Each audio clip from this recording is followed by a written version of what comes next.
யூடியூப்பில் இனிமேல் காசே வராதுடா அப்படின்னு சொல்லியிருக்காங்க. அதாவது எல்லா வீடியோவுக்கும் கிடையாது.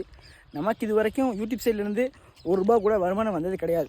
பட் இப்போ என்ன புதுசாக ஆப்ஷன் கொடுத்துருக்காங்கனாக்க, நீங்கள் ஏஐ வச்சு வீடியோ போடுறதா இருந்தாலும் சரி, இல்லை அடுத்தவங்களோட வீடியோஸ் எடுத்து ரியாக்ஷன் வீடியோ போடுறதா இருந்தாலும் சரி, ஸோ இந்த மாதிரி ஒரு சில வந்து டாபிக்ஸ் கொடுத்துருக்காங்க. இந்த மாதிரி டாபிக்ஸில் நீ வீடியோஸ் போட்டினா, இந்த மாதிரி கண்டென்ட்டில் நீ வீடியோ போட்டினா உனக்கு வந்து மானிட்டைசபிள் வந்து கிடையாது அப்படின்னு சொல்லியிருக்காங்க. ஸோ நம்ம சேனலுக்கு இது வரைக்கும் வருமானம் வரும்னு கேட்டிங்கனாக்க, இப்போ வரைக்கும் யூடியூப்லேருந்து ₹1 கூட வரல, அதுக்கான மெயிலும் வரல. ஸோ விரைவில் வரும். ஸோ இதனால் என்னென்னா, இந்த ரியாக்ஷன் வீடியோ போடுறாங்களே அவங்க வந்து எப்படின்னாக்க, நம்மளுடைய கஷ்டப்பட்டு கண்டென்ட் எழுதி கண்டென்ட் வீடியோ நம்ம போடுவோம், அதை வந்து எடுத்து அப்படியே ரியாக்ஷன் மாதிரி அவங்க வந்து அவங்க ஸ்டைலில் வந்து போடுவாங்க.